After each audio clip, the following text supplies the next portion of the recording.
আয়োজিত এই বিক্ষোভ সমাবেশে উপস্থিত আছেন জুলাই গণ অভ্যুত্থানের শহীদ পরিবার বৃন্দ এবং জুলাই গণ অভ্যুত্থানে অংশ নেওয়া আহত যোদ্ধা বৃন্দ। আরো উপস্থিত আছেন জাতীয় নাগরিক পার্টি এনসিপি সংগ্রামী সদস্য সচিব, সংগ্রামী মুখ্য সংগঠক বৃন্দ, সংগ্রামী মুখ্য সমন্বয়ক এবং কেন্দ্রীয় নেতৃবৃন্দ সহ ঢাকা মহানগর এবং আশপাশ থেকে আগত বিভিন্ন পর্যায়ের নেতাকর্মী বৃন্দ।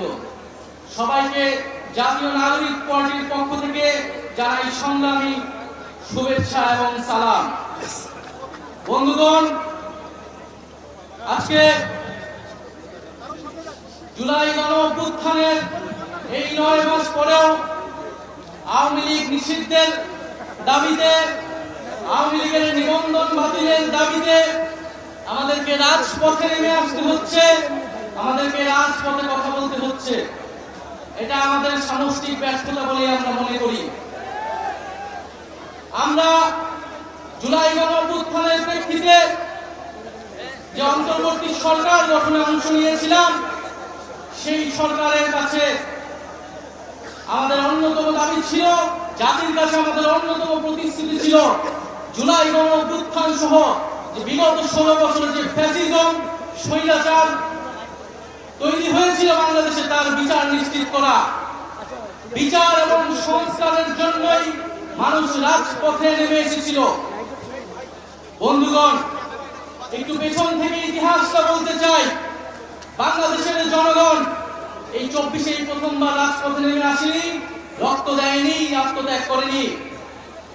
ইতিহাসের বিভিন্ন পর্যায়ে বাংলাদেশের জনগণ রাজপথে নেমে এসেছে, জীবন দান করেছে, শাহাদাত বরণ করেছে। ন্যায় বিচার, মানবিক মর্যাদা, গণতন্ত্র, সার্বভৌমত্ব, স্বাধীনতা প্রতিষ্ঠার জন্য 1947 সালে এই পূর্ববঙ্গের বাঙালি মুসলমান নিম্নবর্গের হিন্দুর সাথে কাঁধে কাঁধ মিলিয়ে এই পূর্ববঙ্গের জনপদের অর্থনৈতিক এবং ধর্মীয় সাংস্কৃতিক অধিকার রক্ষার জন্য লড়াই করেছিল। সেই লড়াইয়ের ফসল হিসেবে আজকের বাংলাদেশের সীমানা আমরা প্রতিষ্ঠা পেয়েছিলাম। যদিও সেই সময় আমাদের লড়াইয়ের গন্তব্য ছিল সমগ্র বাংলার অখণ্ডতা কায়েম করা, কিন্তু কলকাতার ব্রাহ্মণ্যবাদী জমিদারদের ষড়যন্ত্রের কারণে সেই রাষ্ট্রকল্প আমাদের ব্যর্থ হয়েছিল। ফলে আমরা পাকিস্তান রাষ্ট্রে সাময়িকভাবে আশ্রয় নিয়েছিলাম। কিন্তু বন্ধুগণ, দুঃখের সাথে আমাদের সেই 47-এর আজাদির স্বপ্ন লুট হয়ে গিয়েছিল খুব অল্প সময়েই। পাকিস্তানি শাসক গোষ্ঠী এখানে বাঙালি জনগোষ্ঠীর ভাষা, সংস্কৃতি এবং অধিকারের উপর হস্তক্ষেপ করেছে এবং বাঙালি জনগোষ্ঠীকে তার ন্যায্য অধিকার থেকে বঞ্চিত করেছে বারবার। ফলে এই বাংলাদেশের সকল ধর্মের মানুষেরা আবার ঐক্যবদ্ধ হবে 71 সালে অস্ত্র ধরে হাতে তুলে নিয়েছিল এবং একটি রক্তক্ষয়ী জনযুদ্ধের মাধ্যমে বাংলাদেশের স্বাধীনতা এবং সার্বভৌমত্ব প্রতিষ্ঠা করেছিল। কিন্তু আবারও দুঃখের সাথে 71-এর পরে এই 72 সালে আমার সোনার বাংলার স্বপ্ন এই মুজিববাদীদের হাতে বেহাত হয়ে গিয়েছিল। এই মুজিববাদীরা 72-এর সংবিধানের মাধ্যমে বাংলাদেশকে ভারতীয় শাসক গোষ্ঠীর হাতে তুলে দিয়েছিল। মুজিববাদী সংবিধানের মাধ্যমে যে স্বাধীন বাংলাদেশের আকাঙ্ক্ষা, যেই মুক্তিযুদ্ধের শহীদদের আকাঙ্ক্ষা তৈরি হয়েছিল, সেই আকাঙ্ক্ষাকে ব্যর্থ করে দেওয়া হয়েছিল। মুজিববাদী সংবিধানে বাঙালি জাতীয়তাবাদের নামে এখানে বিভিন্ন জনগোষ্ঠীর যে ভাষার অধিকার, সেই অধিকারকে দমন করা হয়েছিল। মুজিববাদী সংবিধানে ধর্ম নিরপেক্ষতার নামে বাংলাদেশের ইসলাম মনা জনগোষ্ঠী, ধর্মমান মুসলমানের যে সংস্কৃতি, সেই সংস্কৃতিকে রাষ্ট্র গঠন প্রক্রিয়া থেকে বিচ্ছিন্ন করে দেওয়া হয়েছিল। এখানে সমাজতন্ত্রের নামে যে পুঁজির স্বাধীন বিকাশ, সেই বিকাশকে ব্যর্থ করা হয়েছিল এবং অর্থনীতিকে লক্ষ্মী বাহিনীদের লুটেরা লক্ষ্মী বাহিনীদের হাতে তুলে দেওয়া হয়েছিল এবং গণতন্ত্রের নামে ব্যবসার কায়েম করা ছিল। এই ছিল 75 পর্যন্ত মুজিববাদীদের শাসন।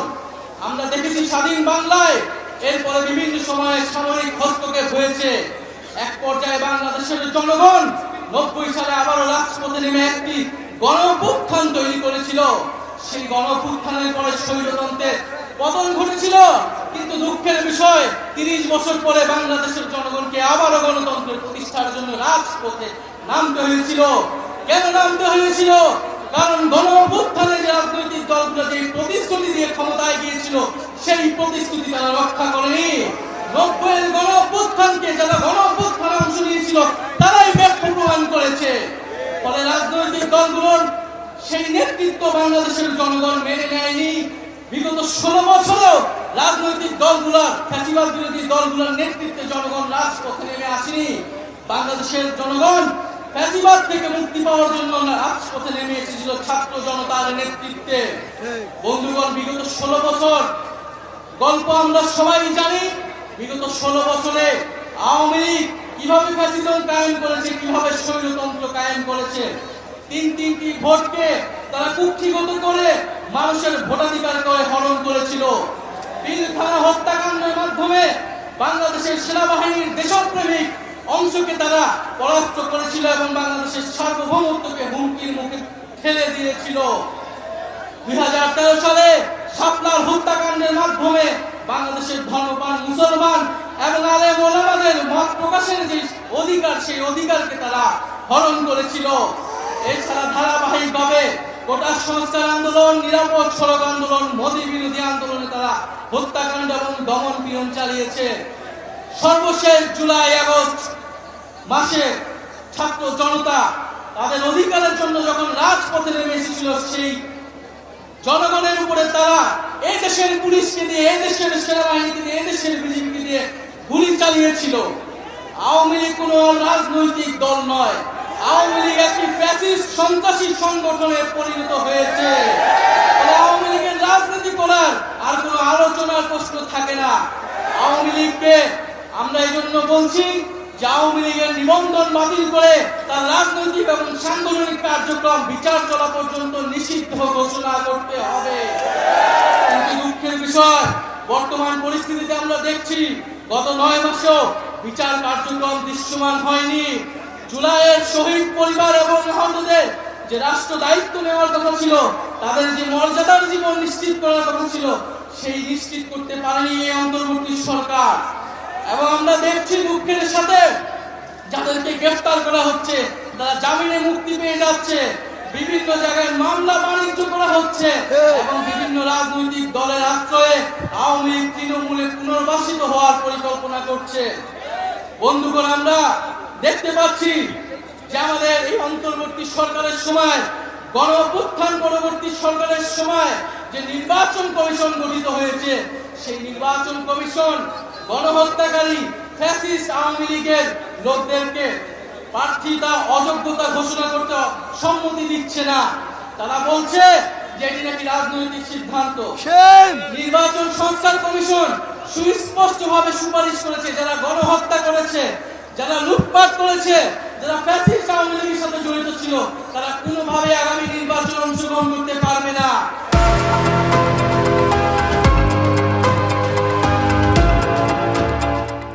কিন্তু নির্বাচন কমিশন এখনো সেই প্রস্তাবে সম্মত হচ্ছে না। আমরা সন্দেহ প্রকাশ করছি এই নির্বাচন কমিশন কার পারপাস সার্ভ করবে। ভুলে গেলে চলবে না, গণ-অভ্যুত্থানের পরে এই নির্বাচন কমিশন গঠিত হয়েছে। আমরা দুঃখের সাথে দেখতে পাচ্ছি বিভিন্ন মিডিয়ার সাংবাদিকরা প্রশ্ন করছে, সারা প্রশ্ন করার সাহস পাচ্ছে যে শেখ হাসিনা কি গণহত্যাকারী, সেটা কি প্রমাণিত হয়েছে কি প্রমাণিত হয় নাই। সেই সব সাংবাদিকদের উদ্দেশ্যে বলতে চাই, আপনারা সাংবাদিক নন, আপনারা ফ্যাসিস্ট আওয়ামী লীগের দোসর। বাংলাদেশে নয়, শুধু বাংলাদেশে নয়, পুরা পৃথিবীতে জাতিসংঘের রিপোর্টও স্পষ্টভাবে প্রমাণিত হয়েছে শেখ হাসিনার নির্দেশে, আওয়ামী লীগের নির্দেশে, আওয়ামী লীগের পরিকল্পনায় এই জুলাই-আগস্টে গণহত্যা এবং মানবতা বিরোধী হত্যাকাণ্ড সংঘটিত হয়েছে। আজকের এই বিক্ষোভ সমাবেশ থেকে আমরা সুস্পষ্টভাবে বলতে চাই, অতি অবিলম্বে আওয়ামী লীগের যে নিবন্ধন, সেই নিবন্ধন বাতিল করতে হবে। নৌকা মার্কাকে বাংলাদেশ থেকে নিশ্চিহ্ন করে দিতে হবে এবং বিচার চলা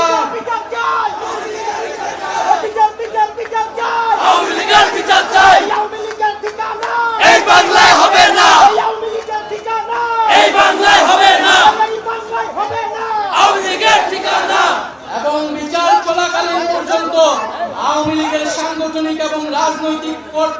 কর্মকাণ্ড আইন করে নিষিদ্ধ ঘোষণা করতে হবে। প্রিয় বন্ধুগণ, আমরা জুলাই ঘোষণাপত্রের কথা বলেছিলাম, জুলাইকে সাংবিধানিক স্বীকৃতি দেওয়ার কথা বলেছিলাম, কিন্তু বিভিন্ন ষড়যন্ত্রের কারণে সেই জুলাই ঘোষণাপত্র এখনো আসছে না। ভুলে গেলে চলবে না, এই জুলাই গণ অভ্যুত্থানের ফলে কিন্তু আজকে বাংলাদেশে যারা রাজনীতি করছে, যারা ক্ষমতায় যাওয়ার স্বপ্ন দেখছে, তারা কিন্তু এই শহীদ পরিবার এবং আহত যোদ্ধাদের আত্মত্যাগের ফলেই স্বপ্ন দেখতে পাচ্ছে। ফলে অবিলম্বে এই জুলাই ঘোষণাপত্র দিতে হবে। এবং আমরা যে জুলাই সনদের কথা বলছি, যে মৌলিক সংস্কারের ভিত্তিতে রাষ্ট্র কাঠামোর আমূল পরিবর্তন, শাসন ব্যবস্থার আমূল পরিবর্তন করে রাজনৈতিক ঐক্যমত্যের ভিত্তিতে মৌলিক সংস্কারের উদ্দেশ্যে জুলাই সনদ কার্যকর করতে হবে। এবং জুলাই সনদে সুস্পষ্টভাবে আওয়ামী লীগ নিষিদ্ধের কথাটি থাকতে হবে। প্রিয় বন্ধুগণ, আমরা একটি নতুন সংবিধানের কথা বলছি। সেই নতুন সংবিধানের জন্য আগামী নির্বাচন, আইনসভা এবং গণপরিষদ নির্বাচন একত্রে অনুষ্ঠিত করতে হবে এবং দ্রুত সময়ের মধ্যে শহীদ পরিবার এবং আহত যোদ্ধাদের দায়িত্ব নিতে হবে রাষ্ট্র এবং সরকারকে, এবং তাদের মানবিক মর্যাদা, নাগরিক মর্যাদা নিশ্চিত করতে হবে। প্রিয় বন্ধুগণ, জাতীয় নাগরিক পার্টি এনসিপি নতুন বাংলাদেশ বিনির্মাণের, নতুন বন্দোবস্ত বিনির্মাণে সংগঠিত হয়েছে। আমরা জানি আমাদের হাতে সময় অল্প, কিন্তু আমাদের দায়িত্ব অনেক। সেই জাতি আমাদের উপর 5ই আগস্ট আস্থা রেখেছিল।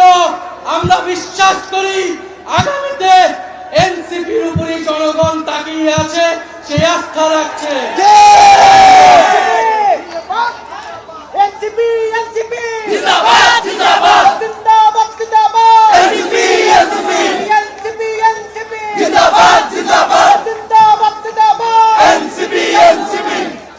তাই আপনাদের প্রতি আহ্বান থাকবে, দ্রুত আমরা সুসংগঠিত হব।